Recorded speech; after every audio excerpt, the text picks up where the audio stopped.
नमस्कार दोस्तों। हम सबके जीवन में एक बहुत ही महत्वपूर्ण घटक है जिसका हम ध्यान नहीं रख पाते हैं और वो है हमारा मन। हमारे मन के अंदर जो मन के घोड़े हैं उनको हम सब ने स्वच्छंद छोड़ रखा है और मन की डोर से उनकी लगाम को पकड़ के नहीं रखते हैं और इसके लिए वो वाइल्ड हो गए और वो अपने अपने विषय के अंदर जाकर के अपने अपने भोग में जाकर के और वो वहाँ पर चलते रहते हैं, वहाँ पर विचरते रहते हैं और हम अपने जीवन को समेट नहीं पाते, अपने जीवन को संयम में नहीं रख पाते और इसीलिए अपने जीवन लक्ष्य से भटक जाते हैं। तो जीवन में ये बहुत महत्वपूर्ण है कि जो हमारे मन के घोड़े, और मन के घोड़े कौन से हैं? 5 इंद्रियां हमारे मन के घोड़े हैं। ये इंद्रियां अपने अपने विषयों में जाकर के अटक जाती हैं, भटक जाती हैं, अटक जाती हैं और वहां से इनको वापस लाने के लिए जो हमारे मन की लगाम है वो हम खींच नहीं पाते हैं और यही कारण है कि हमारा जीवन विषाक्त हो जाता है, हमारा जीवन हमारे ऊपर बोझ बन जाता है, हम आगे सरक नहीं पाते, हमारा जीवन एक जगह पर अटक के रह जाता है। तो इसके लिए बहुत जरूरी है कि मन से आत्म संयम द्वारा, आत्म संयम की रस्सी से, आत्म संयम की लगाम से इन घोड़ों को हम कसें और इन घोड़ों को हम अपने जीवन लक्ष्य की ओर मोड़ें। तो इसके लिए कंट्रोल करना, मन के घोड़ों को अपने संयम में रखना बहुत जरूरी है। आपने देखा होगा जिन लोगों के मन के घोड़े, ये जो इंद्रियां हैं, अपने वश में नहीं रहती हैं, वो इंटेलिजेंस में चले जाते हैं। कोई शराब पीने लगेगा, कोई सिगरेट पीने लगेगा, कोई आदमी नॉनवेज खाने लगेगा, कोई आदमी अपने जीवन के अंदर असंयमित तरीके से बहुत सारे व्यसन के अंदर चला जाता है। कोई जर्दा खाएगा, कोई पान बीड़ी सिगरेट तंबाकू, इन सब के अंदर अटक जाएगा और यही नहीं, कई जगह अनैतिक रिश्तों के अंदर फंस जाते हैं। तो ये जो हमारे मन के घोड़े बिखर जाते हैं और हमारा जो रथ है जीवन का वो एक जगह के ऊपर रुक जाता है, क्योंकि जब तक वो घोड़े आकर के रथ को खींचेंगे नहीं तब तक हमारा जीवन का रथ आगे बढ़ेगा नहीं और हम चिंताग्रस्त हो जाते हैं। आगे नहीं बढ़ने के कारण हमारे जीवन की उमंग खत्म हो जाती है, हमारे जीवन के अंदर आशा खत्म हो जाती है और हम निराशावादी जीवन जीने लगते हैं। हम इन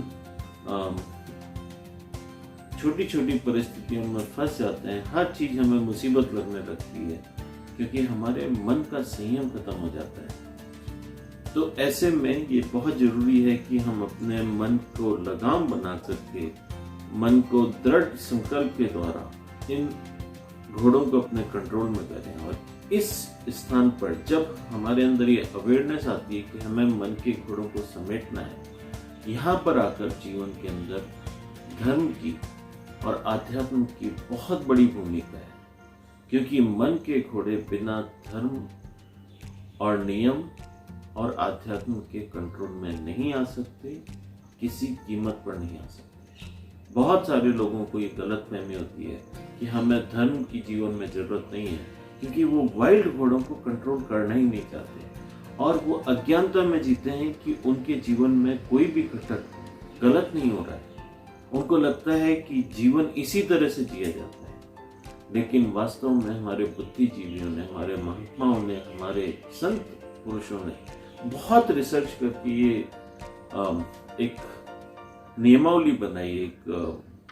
जैसे किसी मशीन के साथ शुरू के अंदर जब हम खरीदते हैं तो एक मैनुअल आता है, उसका यूजर मैनुअल आता है कि किस तरीके से आपकी मशीन को आपको उपयोग करना है कि उसका मैक्सिमम जो है यूटिलिटी ली जा सके, उसका मैक्सिमम एफिशिएंसी ली जा सके मशीन की, उसकी उपयोगिता को बढ़ाया जा सके। उसी प्रकार से जब हमारा मनुष्य जीवन स्टार्ट हुआ तो ईश्वर ने, भगवान ने कुछ ग्रंथ हमें दिए, वो मैनुअल हमें दिए जो यूजर्स मैनुअल थे। उसके अंदर उन्होंने वेद, पुराण और ये हमारे शास्त्र जो हैं और उनका निचोड़ भगवत गीता, उनका निचोड़ रामायण हमारे सामने रखी, जिनको पढ़ने से हमारा जीवन सिद्धांतिक बन जाता है। और इन मैनुअल्स को जब हम समझ जाते हैं तो हमें उस समय समझ में आता है कि अपने जीवन में जो हमारे इंद्रियों के घोड़े दौड़ रहे हैं, अनियंत्रित दौड़ रहे हैं, उनको कंट्रोल करना बहुत जरूरी है। और जब हमारे इंद्रियों के घोड़े हमारे कंट्रोल में आ जाते हैं,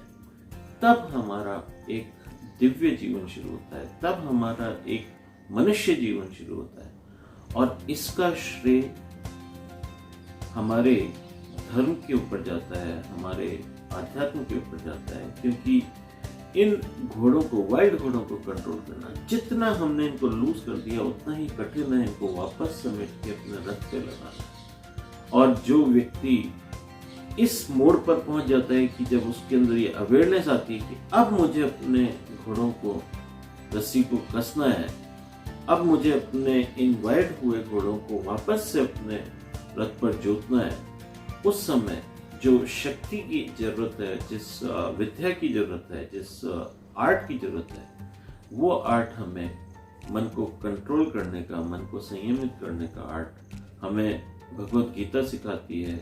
रामायण सिखाती है, हमारे शास्त्र सिखाते हैं। और इस प्रकार से जब हम अपने मन के घोड़ों को संयमित कर लेते हैं, स्पिरिचुअल साइंस कहीं पे भी प्राप्त की जा सकती है, बस उद्गम किसी महात्मा, किसी संत पुरुष का होना चाहिए। तो संत पुरुष जब आपको सिद्धांतिक बातें बताते हैं और जब वो सिद्धांत हमारे जीवन में उतर जाते हैं, तो हमारे मन के घोड़े अपने आप ही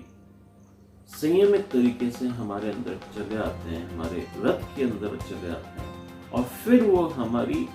इच्छा अनुसार चलते हैं। फिर वो हमें उनकी इच्छा के अनुसार नहीं खींचते। तो जब हमारी इच्छा के अनुसार, हमारे बुद्धि के अनुसार वो घोड़े हमारी बातों को मानने लगते हैं, जब तक वो स्वयं अपने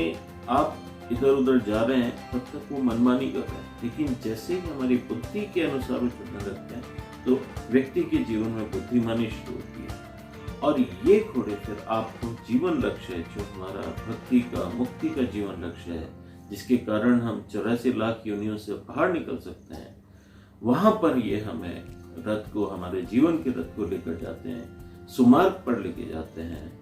परम मार्ग पर लेके जाते हैं। ईश्वर प्राप्ति के लिए ये जो हमारा जीवन है वो अग्रसर होता है, उस तरफ हम चलने लगते हैं। तो ये जीवन के अंदर अगर मन के घोड़ों को संयमित करना है, तो ये बहुत जरूरी है कि हम अपने जीवन के अंदर धर्म को स्थान दें, आध्यात्म को स्थान दें, परम संतों को स्थान दें। उनकी जो शिक्षावली है, उनकी जो विचार हैं, उन विचारों के प्रति श्रद्धावान बने, उन विचारों के प्रति आस्थावान बने, और अपने जीवन में उन साधनों का पालन करें, उन नियमों का पालन करें जो हमारे संत समाज ने हमें दिए। जय श्री कृष्ण। हरि ओम।